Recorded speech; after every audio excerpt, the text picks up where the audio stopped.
Okay, Bob, this next section, this next division of Isaiah that we're looking at in chapters 34 to 39 really rounds off the part of Isaiah leading right up to what's traditionally been the corpus of 2nd Isaiah in chapters 40 to 55. So we're dealing with a set of chapters that is really right before this material about the liberation from exile, the return home, all of that. It contains some very powerful poetry, some of it disturbing. In chapter 34, there's this divine judgment against nations, particularly Edom. Can you just reflect a little bit about what you're reading of this? What prompts a judgment on the nations? What prompts a concern with Edom? What's this all about? That's a very difficult question, and I'm not sure I have a good answer to it. It is a section that, for the first time in the material we've looked at, calls attention to the role of the nations vis-a-vis Israel in this plan that God seems to have worked out. And we'll hear more and more about this plan, and more probably about the role of the nations in it. It's important to look at where this falls. Chapter 34, which is an outright judgment against all the nations that are being summoned because God has planned a judgment for them. It's not clear what they have done, but by extension, they seem to be associating the nations with Assyria that had unsuccessfully besieged Jerusalem. The immediately preceding chapter, in chapter 33, is in fact a liturgical celebration of the salvation of Jerusalem during the Assyrian invasion of 701. We have not yet heard that story in Isaiah. We have seen some oracles that refer to it, but we have not yet actually gotten a narrative of it. So we are in a way celebrating the event liturgically in chapter 33 without knowing any details yet of what that is going to be. And then suddenly and unexpectedly, here come all of the nations for judgment, as if the nations themselves represent all opposing powers against Jerusalem. That will focus almost immediately on Edom as representative of nations, and therefore Edom is going to undergo this terrible judgment. What's going on with that? Verse 6, you've got Bozrah, Edom, of chapter 34. Who is Edom, and why single them out? There's a historical answer for that, probably, which has absolutely nothing, as far as we know, to do with the Assyrian crisis itself. Edom was not involved, as far as we know, in the Assyrian crisis. But they were involved much later, when it was not the Assyrians, but the Babylonians. And it was the Babylonians who captured Jerusalem, invaded it, deported population in the Babylonian period, which is much later than the Assyrian period, and then decisively destroyed Jerusalem. So is it eventually. Just getting back at Edom for playing this role? After that, the Edomites made a land grab against Judah and tried to recapture territory, and the Israelites never forgot it.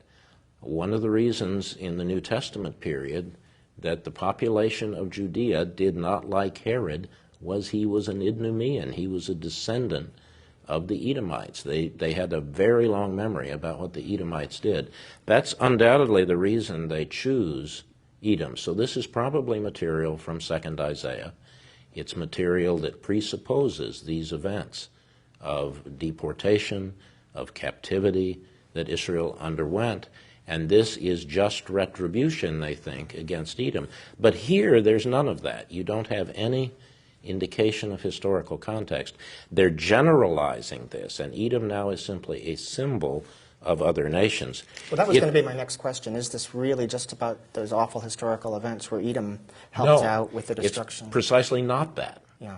And that's a peculiarity of this chapter. It's followed immediately in chapter 35 by material that sounds very much like the 2nd Isaiah. In verse 8, it's talking about the desert blooming at the beginning of the chapter. It's talking about bringing the people back. In verse 8, it's talking about a highway. We're going to see all this language recur again in chapter 40, which is the beginning normally of what people think of as the second Isaiah material. The highway is really the route home from exile. It's the route home from exile. What God is doing, That's liberating right. the people. It's the route home from exile. And so what these two chapters seem to be doing together is providing you with a kind of generalized notion of, if you go back all the way to chapter 33, of the salvation of Israel, followed by judgment against the nations, followed by salvation again for Israel, but now in very general terms. It really is kind of a cyclical or oscillating It pattern seems to be setting up an oscillation between judgment and promise that they think of as characteristic of Israel's life with God. And you can now track this in general terms. It's setting up almost a paradigm against which all the rest of the material is looked at. But it's not a random pattern. It really seems No, it to really be is an part oscillating pattern. And God is at work in this pattern. And I think that's Well, of what Second Isaiah's theology is doing, is really trying to make clear that there is a divine movement of God's word through all of And this. you see it very clearly in what immediately follows, which is the specific story about the 701 crisis. For the first time now, we finally get the historical narrative. We've had it referred to over and over. It's presupposed at places. Finally, they're going to tell us what it's about. And it deals with the miraculous deliverance of Jerusalem during the invasion of Sennacherib. And prominent in it is this oracle from Isaiah, which is quoted within the context of the narrative, and it appears in chapter 37. It's an oracle of deliverance for Jerusalem, and ultimately of punishment for Sennacherib for attacking the city. But the most interesting words begin in verse 26. Have you not known, have you not heard, that I determined it long ago, I planned from days of old what I now bring to pass. And this is God speaking. This is God speaking. It's a speaking. long-range plan. It's a long-range trajectory. Yes, referring to previous prophecies, but now all part of some kind of a divine plan.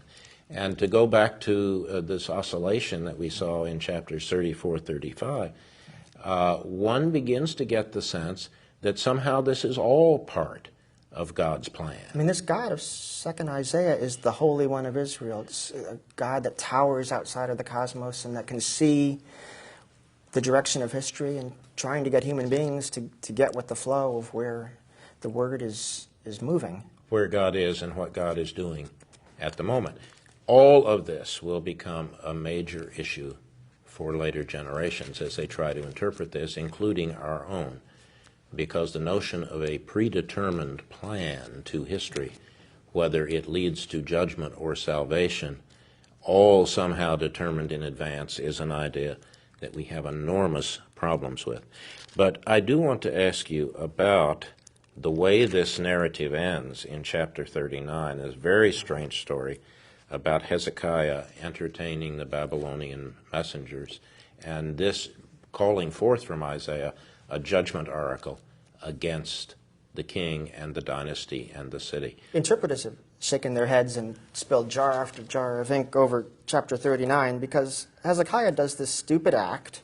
These emissaries from Babylon come and ask to see his house, and he shows them the royal belongings. And Isaiah comes and says, because you've shown all these belongings, they're all going to be lugged off to Babylon. Well, how can the whole Babylonian exile be due just to a stupid act of the king who wasn't thinking? I think the reason that the story is here, and what many interpreters have missed, is that's precisely the point. It can't be just because King Hezekiah showed his furniture to these emissaries.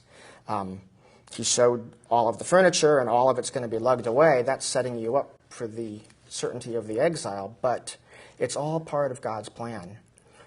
From the beginning, God was determined to create this remnant and to bring them through this crisis, and that's what God's word is going to accomplish. And when Hezekiah says at the end of chapter 39, what The word of the Lord which you have spoken is good. I think that's recognizing the word of the Lord. It's going to happen. I've got to live into it. And there isn't anything much anybody can do about that. That's the theme we're going to run into again in chapter 40. Now, how does this set us up for this material in chapter 40 following? It highlights again one of these characteristic themes of Isaiah, that the divine word given by the prophet is going to be fulfilled, and there's no way to avoid that. So once this has been given, the exile becomes an immediate reality.